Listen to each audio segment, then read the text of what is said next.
세계를 만나는 시간 나우 함께하고 계십니다. 지금 시각 9시 40분 20초 막 지나고 있습니다. 자, 이번 코너는 국제뉴스 속에 등장하는 인물을 전격 해부해보는 시간이죠. 뉴스를 움직이는 인물후 김민아 칼럼니스트와 함께합니다. 어서 오세요. 안녕하세요. 네. 자, 오늘은 저희가 어떤 인물에 대해서 알아볼까요? 미국의 존 루이스 전 민주당 하원 의원에 대해서 알아보겠습니다. 네, 얼마 전에 세상을 떠났죠.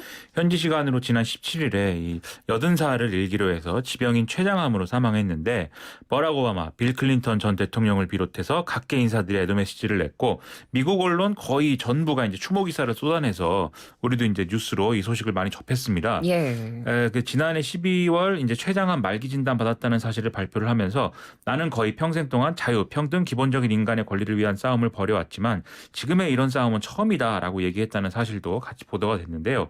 이 민권운동을 이끈 6명의 거물 운동가 중에 마지막 생존자였고 그야말로 이제 살아있는 역사였다 이런 평가인 거죠. 네, 그 말씀해 주신 그 6명의 민권 운동가, 그러니까 흑인 인권을 위해서 싸웠던 사람들 6명 중에 이제 마틴 루터 킹이라는 우리가 정말 잘 아는 그런 사람도 있습니다. 그중에 이제 마지막 생존자였기 때문에 우리가 그런 흑인 인권 운동 역사에서 살아있는 인물이었다라는 평가를 지금까지도 내렸던 거고 얼마 전에 숨졌기 때문에 또 뉴스가 됐던 건데요.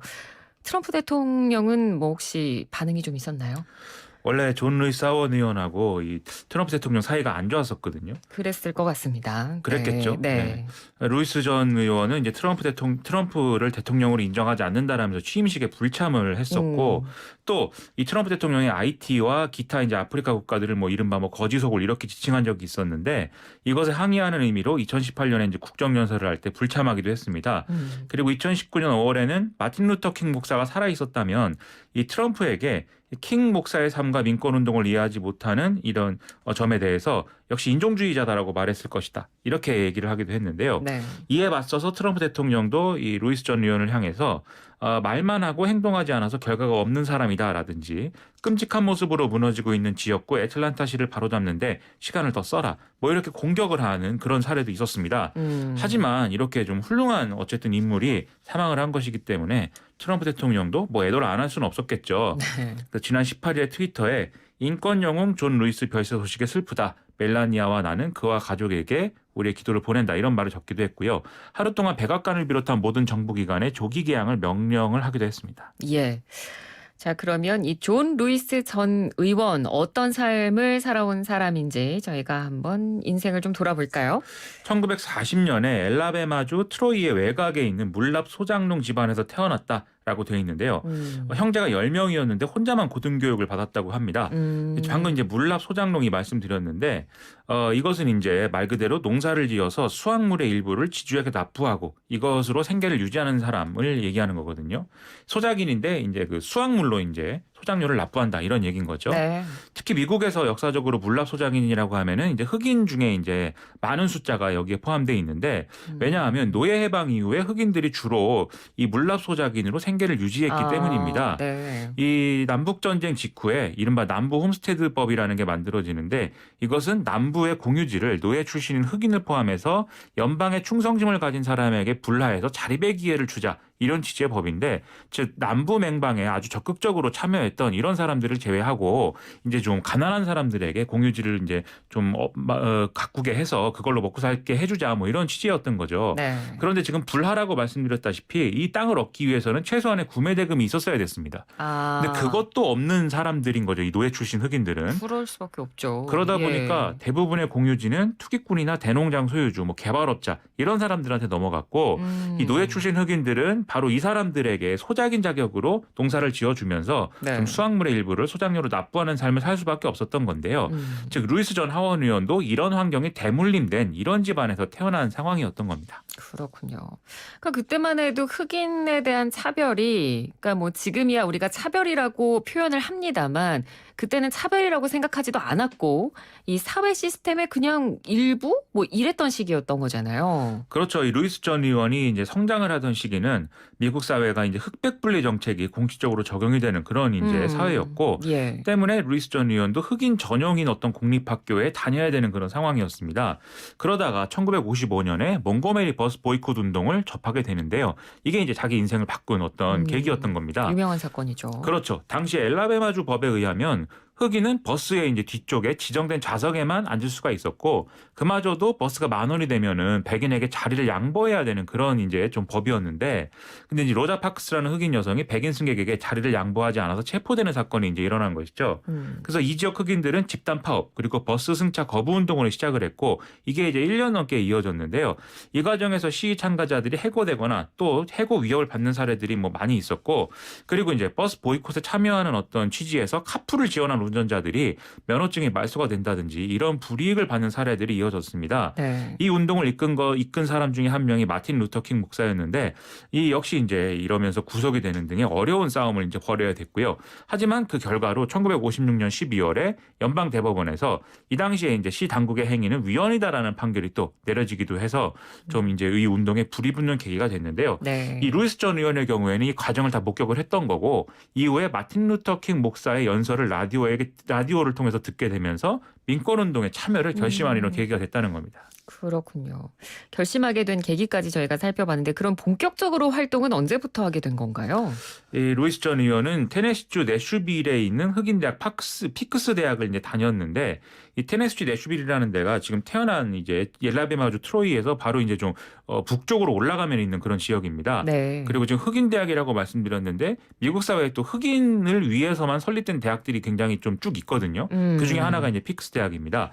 그런데 이 지역에 이제 내슈빌에 있는 흑백 분리 식당이 또 있는데 식당도 이제 함께 이용하지 못하는 거죠. 네. 흑인만 이제 드나드는 문이 따로 있고 백인 전용 문이 또 따로 있고 뭐 이런 그렇죠. 식당인 건데 이런 게 이제 잘못됐다라고 생각을 해서 여기서 연좌 농성을 조직을 하면서 본격적으로 이제 활동을 시작하게 되고요. 또 21살에는 프리덤 라이더스 운동에 참여를 하기도 했습니다.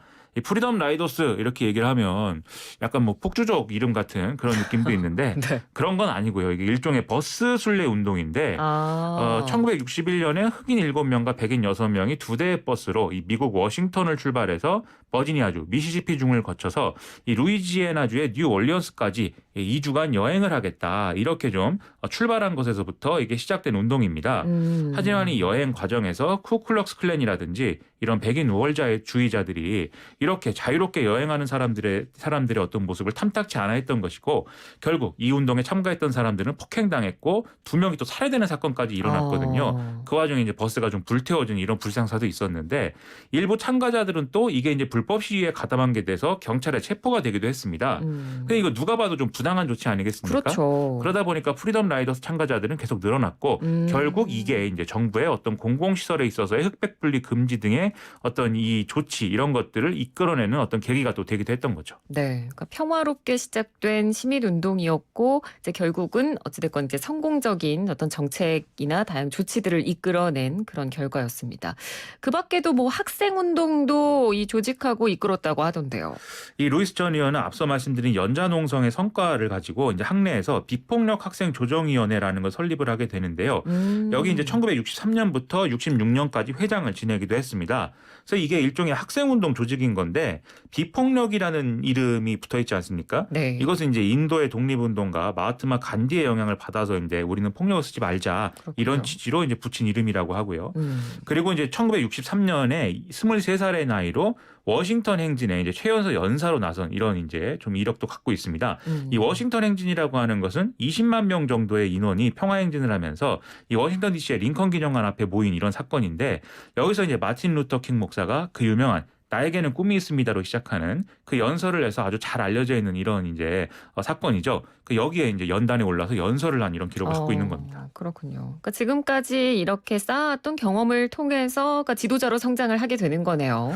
그렇죠. 결정적으로 1965년에 이 루이스 전 의원하고 비폭력 학생 조정위원회가 중심이 돼서 한 525명 정도의 시위대가 셀마에서 엘라베마의 몽고메리까지 행진을 계획한 일이 있었는데 이 흑인이 셀마시 인구의 거의 절반을 구성하고 있음에도 불구하고 이 유권자 등록을 한 사람은 전체 흑인 2%에 지나지 않는 게 문제라고 생각해서 이제 이 문제를 제기하려고 행진을 하겠다는 거였습니다. 네. 그러니까 이렇게 좀 유권자 등록이 이제 흑인들이 제대로 안 된 것은 결국 어떤 차별 그리고 유권자 등록을 방해하는 어떤 위협의 결과였던 것이고 그렇기 때문에 유권자 등록의 어떤 공정성을 요구하기 위해서 행진을 계획했던 건데 이게 또 엄청난 사건으로 이제 번지게 되는 그런 얘기입니다. 이게. 네, 그렇군요. 경찰과 군이 가만히 있지 않았을 것 같은데요. 그렇죠. 당연히 이제 그랬겠죠. 네. 주 당국은 이걸 이제 불법 시위다 이렇게 규정을 했고 이 시위의 이제 끝 지점인 에드먼드 피크스 다리에서 시위대를 저지하기로 해서 여기서 이제 좀 대치가 발생을 하는데 네. 이 과정에서도 루이스 전 의원은 시위대에 폭력을 당하더라도 폭력으로 대응하지 말 것을 이렇게 당부를 하는 그런 상황이 됐습니다. 그 시위대는 잠시 멈췄다가 행진을 재개했고 당연히 주 방위군은 해상 경고에 곧바로 진압을 시작을 했는데 뭐 곤봉과 체루탄이 등장을 했고 말발굽에 짓밟히는 시위 참여자가 나올 정도로 격렬한 이런 진압이 이루어졌습니다. 이때 루이스 전 의원이 경찰관에게 맞아서 두개골이 골절된 채로 피를 흘리는 모습들이 TV와 신문들을 통해서 알려지면서 이날의 이 행진은 피해 일요일이라는 이름이 붙여질 정도로 상당히 유명한 사건이 됐는데요. 네. 그러다 보니까 이 사건에 분노한 사람들이 전국 각지에서 좀 들고 일어났고 마틴 루터 킹 목사를 비롯한 지도자들이 또 이 셀마로 날라와서 루이스 전 의원과 함께 이 가로막힌 행진을 다시 시도하는 이런 어떤 시도를 또 하거든요.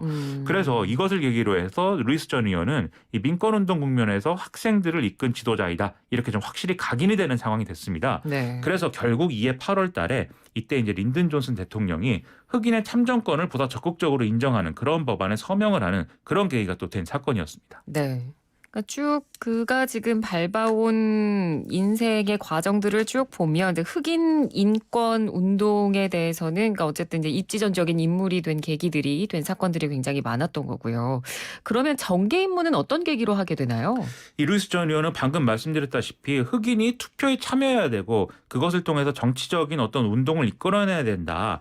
이런 이제 당위를 가지고 이제 좀 활동을 했던 건데요. 네. 이후에 그래서 유권자 교육 프로젝트라는 이름의 단체의 사무총장을 맡아서 이 소수인종 유권자 등록 운동에 이제 매진을 했습니다. 그러니까 우리는 그냥 이제 좀 주민등록이 돼 있으면 자연스럽게 투표권을 갖게 되는데 네. 미국은 선거할 때마다 유권자 등록을 따로 해야 되거든요. 그렇죠. 네. 그러니까 그것을 적극적으로 하는 운동을 했던 건데 그러다 보니까 그냥 내가 정계 진출을 해야 될 것 같다. 이런 필요성을 느끼게 된 거죠. 그래서 1977년에 민주당 하원 후보 경선에 출마를 했지만 이제 이때 이제 현역 의원에게 좀 패배를 했습니다. 네. 하지만 이후에 이제 1981년도에 애틀란타 시의회 의원에 출마를 해서 여기서는 이제 좀 당선이 됐는데요. 그러다가 이제 경쟁자였던 방금 말씀드린 경선에서 이제 좀 패배를 안겨줬던 하원 의원이 상원 의원 출마를 위해서 물러나는 일이 일어납니다. 그래서 대신 이제 루이스 전 의원이 출마를 했던 거고 그래서 1986년에 드디어 이제 하원 의원으로 당선이 됐고 이후 32년간 17번 당선되는 기록을 이제 세우게 되는데요. 네. 이렇게 된 배경이 이 지역구였던 조지아주 5선거구가 애틀란타시의 한 4분의 3 정도를 차지하고 있는 그런 이제 지역구인데 전체 주민의 이제 절반 이상이 흑인이었다고 합니다. 그리고 그 결과로 1967년부터 1973년에 이르는 일부 기간을 제외하면 지난 100년간 이걸 제외하고 전부 이제 민주당 하원 의원이 이제 여기서 탄생한 이런 지역구라고 하는 거거든요. 네. 그래서 루이스 전 의원이 뿌리를 내린 이후에는 특히 공화당이 뭐 아예 후보를 못 낸 일도 있을 정도로 그 정도로 아주 지지가 굳건한 이제 지역구였는데 그래서 1994년을 제외하면 이 지역구에서는 항상 루이스 전 의원에게 70% 이상의 득표율이라는 뭐 이런 대단한 기록을 안겨주는 이런 일이 계속 이어져 왔습니다. 네, 그래서 이런 탄탄한 지지층을 기반으로 결국 이제 오바마 대통령이 당선되는데도 결정적인 역할을 후회하기도 했습니다. 자, 오늘 뉴스를 움직이는 인물 후는 흑인 인권 운동가의 대부였던 존 루이스 전 의원에 대해서 저희가 이야기를 나눠봤습니다. 오늘 말씀 잘 들었습니다. 고맙습니다. 고맙습니다. 네, 지금까지 김민아 칼럼니스트였습니다.